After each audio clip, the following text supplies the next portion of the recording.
రాజశేఖర్ రెడ్డి గారు ఇప్పుడు లేదు డాక్టర్లైనా ఇంజనీర్లైనా చదువుకోవాలి అంటే కన్న తల్లిదండ్రులు అప్పు సొప్పు చేయాలి, కూలీ నాలి చేసుకోవాలి.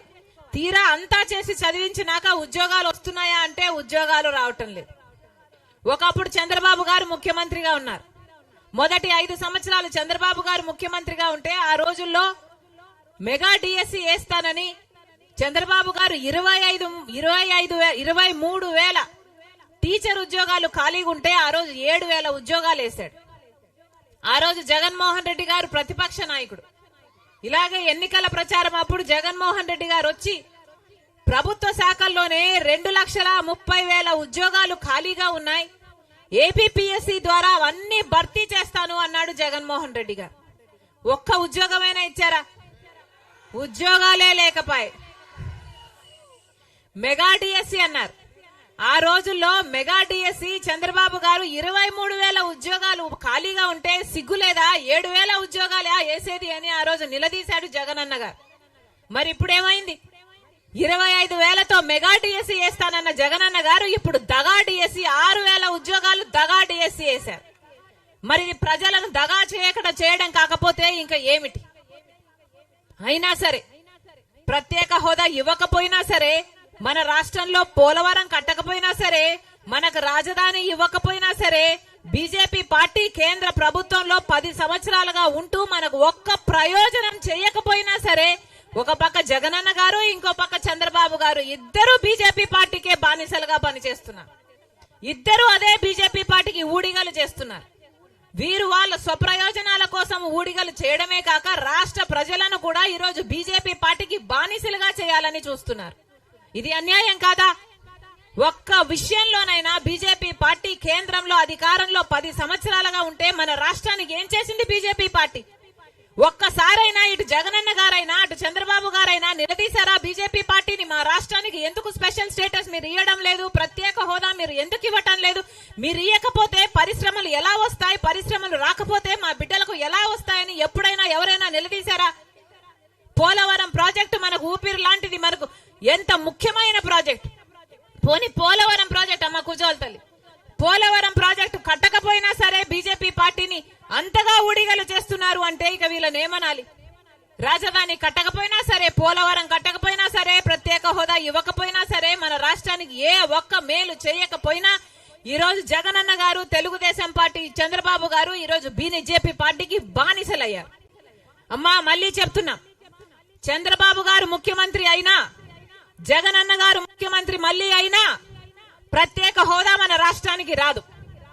వీళ్ళిద్దరూ బీజేపీ పార్టీకి బానిసలయ్యారు. ఆ బీజేపీ పార్టీ ఏమో మనకు ప్రత్యేక హోదా ఇవ్వదు, పోలవరం ప్రాజెక్ట్ ఇవ్వదు, మనకు రాజధాని ఇవ్వదు, మనకు ఏ ఒక్క మేలు చేయదు. అందుకే ఇప్పుడు ఓట్ల సమయం, ఎన్నికలు వస్తున్నాయి తల్లి, ఎన్నికలు వస్తున్నాయి తెలుసు కదా, ఎన్నికలు వస్తున్నాయి. ఇప్పుడు ఓటు అనేది మీ చేతుల్లో ఉన్న ఆయుధం. ఓటు అనేది మీ చేతుల్లో ఉన్న ఏకైక ఆయుధం, మీ జీవితాలను మార్చే ఆయుధం. 5 సంవత్సరాలకు ఒక్కసారి మాత్రమే ఈ ఆయుధం మీ చేతుల్లోకి వస్తుంది. కాబట్టి ఓటు వేసేటప్పుడు ఆలోచించి ఓటు వేయండి.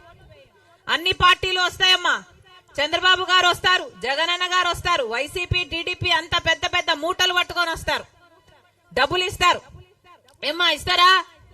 తీసుకోండి.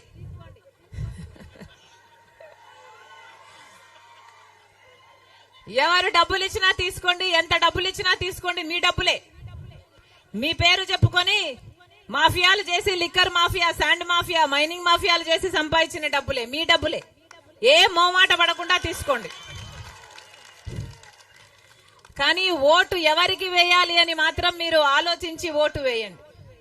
మళ్ళీ తెలుగుదేశం పార్టీకి ఓటేసినా బీజేపీ పార్టీకి ఓటేసినట్టే, వైసీపీ పార్టీకి ఓటేసినా బీజేపీ పార్టీకి ఓటేసినట్టే. బీజేపీ పార్టీకి ఓటేస్తే పోలవరం రాదు, రాజధాని రాదు, ప్రత్యేక హోదా రాదు. ఈ 10 సంవత్సరాలు, మొదటి 5 సంవత్సరాలు చంద్రబాబు గారిని చూసాం, మళ్ళా 5 సంవత్సరాలు జగనన్న గారిని చూసాం.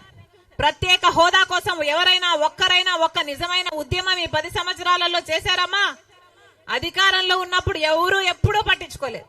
ప్రతిపక్షంలో ఉన్నప్పుడు జగనన్న గారు మూకుమ్మడి రాజీనామాలు చేద్దాం పదండి అన్నారు. ప్రత్యేక హోదా ఎందుకు రాదో చూద్దాము అన్నారు. తీరా ఆయన ముఖ్యమంత్రి అయ్యాక మరి ఆయన ఏం చేశాడు? ముక్కుముడి రాజీనామాలు చేశారా? ఒక్కరైనా రాజీనామాలు చేశారా? మరి మోసము దగా కాకపోతే దీన్ని ఏమనాలి? అందుకే చెప్తున్నాం, ఈరోజు బీజేపీ పార్టీ అంటే ప్రపంచంలో మొత్తము బీజేపీ పార్టీ ఉందేమో గాని ఆంధ్ర రాష్ట్రంలో బీజేపీ పార్టీ వేరే ఉండనవసరం లేదు. జగన్ అయినా పవన్ అయినా బాబు అయినా వీళ్ళే బీజేపీ పార్టీ. బీజేపీ అంటే బాబు, జగన్, పవన్. బి అంటే బాబు, జే అంటే జగన్, పి అంటే పవన్. మన ఆంధ్ర రాష్ట్రంలో మాత్రం ఇదే బీజేపీ పార్టీ. కాబట్టి అమ్మా మళ్ళీ చెప్తున్నాం, తెలుగుదేశం పార్టీకి ఓటేసినా అది బీజేపీ ఖాతాలోనే పడుతుంది, వైసీపీకి ఓటేసినా అది బీజేపీ ఖాతాలోనే పడుతుంది, జనసేనకు ఓటేసినా అది బీజేపీ ఖాతాలోనే పడుతుంది. 10 సంవత్సరాలుగా బీజేపీ పార్టీ మనం దగా చేసింది. ఆంధ్ర రాష్ట్ర బిడ్డల్ని మిమ్మల్ని వెన్నుపోటు పొడిచింది. అందుకే చెప్తున్నాం, మరొక్కసారి ఎన్నికలు వచ్చాయి తల్లి, ఆలోచన చేసి ఓటు వేయండి. కాంగ్రెస్ పార్టీ ఒక్కటే. రాహుల్ గాంధీ గారు, మా నాయకుడు రాహుల్ గాంధీ గారు, కాంగ్రెస్ పార్టీ నాయకుడు రాహుల్ గాంధీ గారు అధికారం లేకొచ్చిన మొట్టమొదటి సంతకమే మనకు ప్రత్యేక హోదా మీద పెడతానని చెప్పాడు రాహుల్ గాంధీ గారు. ఆ మాట పట్టుకొని వచ్చింది రాజశేఖర్ రెడ్డి బిడ్డ. అందుకే చెప్తున్నాం, కాంగ్రెస్ పార్టీని ఆశీర్వదించండి. ప్రత్యేక హోదా వస్తుంది, పోలవరం ప్రాజెక్ట్ వస్తుంది, రాజధాని వస్తుంది. అంతేకాదు ఈ రోజు లాంచ్ చేస్తున్న ఇందిరమ్మ అభయం పథకం కూడా మీ అందుబాటులోకి రావాలి అంటే కాంగ్రెస్ పార్టీ అధికారంలోకి రావాలి. ప్రతి ఇంటికి 5,000 ప్రతి నెల మొదటి తేదీనే ఆ ఇంటి మహిళ ఖాతాలోనే, మీ బ్యాంకు ఖాతాలోనే అమ్మా 5,000 రూపాయలు మీ ఇంటికే వస్తుంది, మీ చేతికే చెందుతుంది. మగవాళ్ల చేతికి కాదు తల్లి, మీ చేతుల్లోనే పెడుతుంది కాంగ్రెస్ పార్టీ. ఆశీర్వదించండి అమ్మా. ప్రతి పేద కుటుంబానికి ప్రతి నెల 5,000 రూపాయలు ప్రతి పేద కుటుంబానికి ఇచ్చే పథకం ఇందిరమ్మ అభయం. మనస్ఫూర్తిగా ఆశీర్వదించాలని రాజశేఖర్ రెడ్డి బిడ్డ కోరుకుంటుంది.